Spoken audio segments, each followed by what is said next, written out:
Grabatzen ari garen unean gaueko 11:13 igaro diren honetan, Leganesek eta Real Madrilek butarke futbol zelaian jokatu duten Kopako final laurdenetako bigarren norgehiagokaren analisia egingo dugu. Garaipena Real Madrilentzat izan da eta honen bestez momentuz bi talde Madrildar daude sailkatua Kopako finalerdietara, hain zuzen ere Atletico Madrid eta Real Madrid. Bestalde, gogoratuko dugu, aurreko jardunaldian Leganesek galdu egin zuela Raioren aurka hutseta bateko emaitzarekin eta Real Madridek ere galdu egin zuela Espainolen aurka Bartzelonan bat eta hutseko emaitzarekin. Honen bestez, bi taldeak esan daiteke dinamika negatiboan iritsi direla, baina era berean noski ligan oso egoera ezberdinetan. Bi entrenatzaileek bi hamaikako hauen aldeko apustua egin dute, hain zuzen ere gaur Leganesek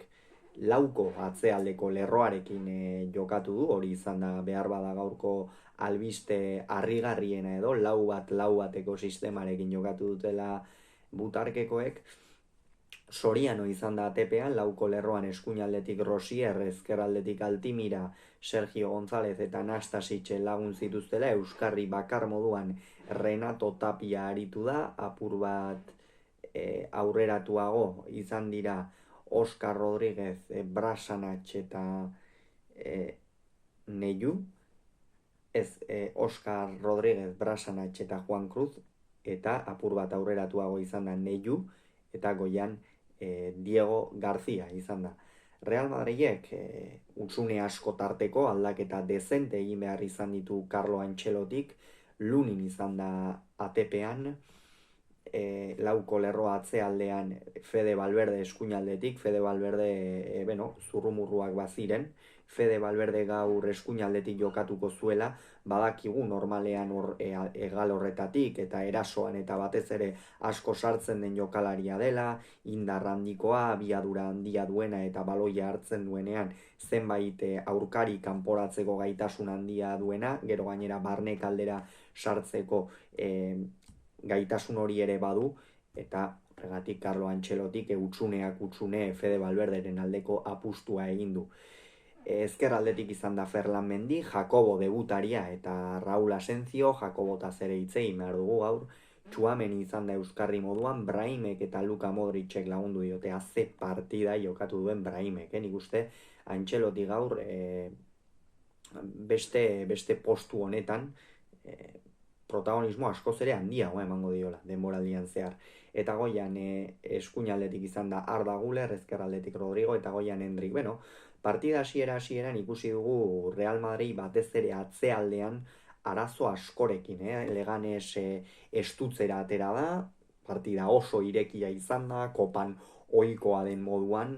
talde guztia kopako kanporaketetara batez ere dena ematera irteten dira, azkenean dena partida bakar batera jokatzen da, eta horren ondorioz gero sailkatzea edo ez sailkatzea dago jokoan, eta horretaraxe irten dira bi taldeak, eta esango nuke hasiera horretan batez ere Jacobo oso urduri aritu dela. Etzen erraza, gaztearentzat gaurko norgehiagoka hau, badakigu Real Madrilen dinamikan eta lehen taldearen dinamikan batez ere denboraldi honetan zehar dabilen jokalaria dela, Ancelotik gaur eman dio gainera hasieratik jokatzeko aukera, eta bai, hasiera horretan oso urduri ikusi dugu, Leganes zulo asko ari zen bilatzen, lehen minutu horretan gainera aukera garbi bat izan du, uste dute Diego bera izan dela, Diego keia esan partida ona egin du, oso parte hartzaile aritu da, batez ere aurrealdean eta erakutsi du zeinen ongi mugitzen den, eta alde horretatik aurrelari ona dauka Leganesek esan daiteke. Baina Real Madrid badakigu, Real Madrilen aurka barkatzen baduzu, eta Luninek sekulako bi geldiketa egin ditu, bata esan duguna, uste dut Darko bera izan dela, hor azpitikan lehen minutuan atera dion hori, eta gero beste batean ere Oscar Rodríguezen falta bat, haunek etzera manain besterainoko arriskua, baina badakigu Oscar Rodríguezek falta bat jaurtitzen duenean beti zer gertatzen den, eta hemen ere aukera garbi bat sortu dute, baina kasu honetan Luninek ez ditu hainbeste arazo izan. Baina Real Madriden aurka barkatzen duzunean beti berdina gertatzen da. Hor Brahim jada jokoan sartzen hasi da. Rodrigo ere bilatu dute dezente ezkerralde horretan. Arda Güler ikusi dugu gaurkoan oso kamutxe, baloiik ezin lapurtu, baloia hartzen zuenean ere segituan galtzen zuen edo segituan askatzen zuen, eta ez da eroso egon gaurkoan turkiarra zelaian. Eta 18. Minutuan, kontraeraso batean, Rodrigok baloia eman dio Luka Modrici, eta Luka Modricek area barruan gola egin du, hutseta batekoa zen. Egia esan ez du esango merezimenduzko gola izan denik, azken finean iruditzen zaialako Leganes oso minutu honak jokatzen ari zela, berea eginaz, baina badakigu Real Madriden kalitatea ere zein den, eta hor Luka Modricek erakutsi du. Epaile Alberola Rojas izan da, ez du esan, baina epaile Alberola Rojas izan da, eta esango nuke oso ongi eraman duela norgehiagoka, ez du akats nabarmenik egin, eta une bakar batean ere ez dio partidak ies egin. Gol horren ostean, esango nuke Leganes apur bat animikoki edo jaitsi egin dela, ez? Eta bapatean hor lehen partida hasieran Juan Cruzek eta beste galetik Darkok eta egiten zituzten lasterkaldi horiek eta Real Madrideko atzealdea ondoratzen zuten horiek, ez dituela lortu egitea, segituan berreskuratu berriz ere baloia Real Madridek, Antxelotiren taldeak baloia edukitzeko autua egin du minutu horietan, eta 25. Minutuan sorte apur batekin hor Real Madrid arean sartu da, banaketa edo kombinazio azkar bat egin dute, eta Renato Tapiak eman dio baloiari, eta Endrik hortxe zegoen, erdiko aurrelari batek egon behar duen lekuan, Erne eta Real Madriden gola iritsi da 25. Minutuan. Bigarren gol honek apur bat lasaitu egin ditu Antxelotirenak, ez? Azken finean jada huts eta bizioa zen, lasaiago zeuden, Carlo Antxelotirenak inongo zalantzari gabe, eta lasaitasun horren noski berriz ere Leganesi eman dio baloia, eta esango nuke ez dela auturik onena izan. Azkenean Real Madrid asko kostatzen zitzaion lapurtzea, horre areara eta dezente sartu dira, eta halako batean Juan Cruzen jaurtiketa bat nik uste atera zioana, Jakobok berak, eta esan du Jakobo oso urduri ikusi du hasieratik, oraindik ere berde dagoela ikusi da, eta behar bada Atletico Madrilen aurka nik esango nuke Carlo Antxelotik ez duela jarriko, inondik inora ere, eta eskuarekin nabarmen eman dio, Alberola Rojasek zuzenean ikusi du, penaltia adierazi, eta Juan Cruzek goxo, Lunini begiratu, odolotzarekin 39. Minutuan bat eta bikoa ezarri du. Atseden aldira emaitza honekin iritsi dira, bigarren zatian jada lehen aldaketa egin du Antxelotik, Rodrigo kendu du Viniciusen ordez, Vinicius ateratzeko, Rodrigoren norgehiagoka nik esango nuke ona izan dela, lehen golean bera izan da parte hartzaile nagusia, orokorrean Leganesen zuloak eta ongi ikusi dituela esango nuke, batez ere golean hor sekulako zuloa utzi du Renato Tapiak erdialde horretan, eta hori Rodrigo oso ongi ikusi du. Gaurkoan gainera ezkerralde horretatik beste lan batzuk egokitu zaizkio, behar bada eskuinaldetik izaten ez dituenak, batez ere barnekaldetik sartzea, eta Rodrigo ez da behar bada horre alboko lerroa gehien bilatuko duen jokalaria, askoz ere jokalari vertikalagoa da, baina egia da ezkerraldetik jokatzen duenean eta hanka aldatuarekin edo beti barnekaldera etortzeko tendentzia gehiago duela, eta hori egin du, eta esango nuke ongi bete duela. Eta gero Vinicius atera du, Viniciusek badakigu baloia hartzen duenean eta are gehiago 46. Minutuan atzelari aurkariak jada nekatu xamarrik daudenean,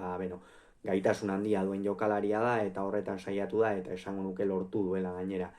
Eta 59. Minutuan, hain zuzen ere bigarren zatian Leganesi eman dio baloia Real Madridek, ez du arrisku nabarmenik sortu, eta hor kontraeraso batean Brasanatxe Juan Cruzi eman dio baloia, Juan Cruzek bi atzelari kanporatu ditu, jaurti uste dut Mendiri eman diola baloiak, eta Luninek ez du ezertxo ere egiterik izan, binakoa zen, egia esan Leganesentza sekulako emaitza, une horretan luzapenera joango ziratekeen, gerora Real Madridek beste martxa bat sartu du, Vinicius askoz ere gehiago sartu da jokoan, Valverde ere askoz erasokorrago, sakonago, Brahim zer esanik ez, berean jarraitu du Brahimek sekulako partida jokatu du lehen esan dugun bezala, eta esango nuke gainera erdikalde horretatik berak gidatzen zituen baloi guztiak abiadurarekin, benetan oso fresko dagoela erakutsi du Brahime gaur. Eta minutuak aurrera egina da, Juan Cruz kendu du hain zuzen ere partidako protagonista, Raba ateratzeko, Juan Cruzen partida zer esan, ezkerralde horretatik Leganesen jokalari hori konena izan da, Leganesen jokoari erasoa batez ere norabide gehien eman diona, eta Raba atera da, Rabak ere gauza interesgarriak utzi ditu, batetik erakutsi du ez dela naiz eta aurrealdean jarri duen, edo hobeki esan da, Juan Cruzen alde horretan erakutsi du Dani Rabak ez dela bakarrik puntako jokalaria, baizik eta gero areaz kanpo ere bere ezkerrarekin eta baloiak gelditu, taldea apur bat antolatu eta horretarako gaitasuna baduela, eta naiz eta ez duen aparteko arriskurik sortu, esan nuke partida ona egin duela eta jokatu dituen minutuak ongi bete dituela. 74. minutuan sekulako aukera izan du Brahimek, horixe bakarrik falta zitzaion Brahimi partida borobiltzeko esan, hor gero gainetik baselina moduko bat egin du Brahimek eta langara joan zaio, eta 76. minutuan Arda Güler kendu du Zeballos sartzeko, hor Brahim Arda Gülerren postu horretara, hau da ezkerralde horretara pasadu Antxelotik, eta logikoki egindako aldaketa Arda Gülerre gaur, ez du bere eguna izan, une oro gainera serre ikusten genuen, baloi asko galdu ditu, gero atzealdera ere, naiz eta saiatzen zen joaten ez kostatzen zitzaion, presioan ere etzen garaiz iristen, azteko moduko partida, baina 76 minutu jokatu ditu, eta horren uste, konfiantza, Antxelotik konfiantza duela ikusten dela mutiko honengan. Minutuak aurrera joan ala, partida Real Madrid bizi ari zen jokatzen, Leganes bere kartak ongi jokatzen, 80. minutuan Oscar Rodríguez eta Diego kendu ditu, Oscar ezer esan, ez, gaur behar bada jokoan zehar edo ez du partidarik distiratsuena egin, ez du asko parte hartu egal horretan, ezkerralde horretan, baina faltetan eta erakutsi du zenolako doaiak dituen, eta hasieran behintzat sekulako arriskua sortu du, baina gero esan bezala itzaltzen joan da, txiko atera da bere ordez, eta Diego García kendu du Miguel de la Fuente ateratzeko, Miguel de la Fuente aurrelaria, beraz horrek esan nahi du Carlo Ancelotti nolabaitean zeraren bila zioala, garaipenaren, noski garaipenaren bila bai, baina zuzen, barkatu ez Carlo Ancelotti ez, Borja Jimenez, bazijoala zeraren bila, garaipenaren bila, baina zuzenean, inongo luzapenik jokatu gabe eta ezer gabe hor aurrelari freskoak sartuz, eta noski luzapenikan baldin bazegoen ere, aurrelari hori egia da apur bat berotuta izateko, horre txiko gurekin, erdegi punta horretan jarri da, esan protagonismo handirik ez du izan, minutu horietan Leganesek apenas izan du baloirik, eta Miguel de la Fuentek ere pare bat baloi ukitu ditu, baina zer gutxirekin, eta Diegoren partida ere ona izan da, hasieratik hasi da aukerak sortzen, baina egia da behar bada Leganesek gehien behar izan duenetan edo etzegoela hor, eta horren noski kondenatu ditu Madrilego aldekoak, eta minutuak aurrera joan ala, Real Madrid apur bat desesperatzen hasi da edo, eta hori Leganesek balia zezakeen, 82. minutuan Ferlan eta Hendrik kendu ditu, Mendik, gaur partida ona egin du, esango nuke ez duela beste batzuetan bezain erasokor jokatu, hor Rodrigo kaskatasun handia izan du ezkerralde horretatik eta ongi bete du bere lana, eta bere ordez Gonzalo, Fran García atera da, bere lana ongi bete du ez, ezkerralde horretatik, itxuan joan gabe apur bat Mendiren lan berdinak eginaz edo, eta bestaldetik Hendrik kendu du, Hendrik gaur gola egin du, aukera dezente ere izan ditu, eta oraindik ere ezin da ahaztu 18 urte besterik ez dituela, eta pixkanaka, baina ikusten da Antxelotik gaur konfiantza eman dionean nik uste ongi bete duela, eta ikusiko dugu aurrerantzean zema jokatzen duen, eta Gonzalo García sartu da bere ordez, eta hain zuzen ere Gonzalo García bera izan da amaieran protagonista, jada luzapenera gindoa zela uste genuenean, ara non, Fede Valverde azaldu da, Leganeseko atzealdei esan bigun, une horretan ere nekeak noski eragina du, Brahimi eman dio, Brahimek hasieran eskuinarekin erdiratzeko keinua egin du area barruan, gero azkenerako Darkok ez dio hanka sartu eta ezkerrarekin eroso xamar erdiratzeko beta izan du, eta Gonzalok bere lehen gola egin du Real Madriden kamisetarekin, esan amets bat bete du mutiko honek, eta ziur gaur gustura egingo duela lo, eta bihar ere gustura jaikiko dela. Eta honen bestez, Real Madrid esan dugun bezala finalerdietara sailkatu den bigarren taldea, Leganesek burrukatu du, baina ez sariri gabe,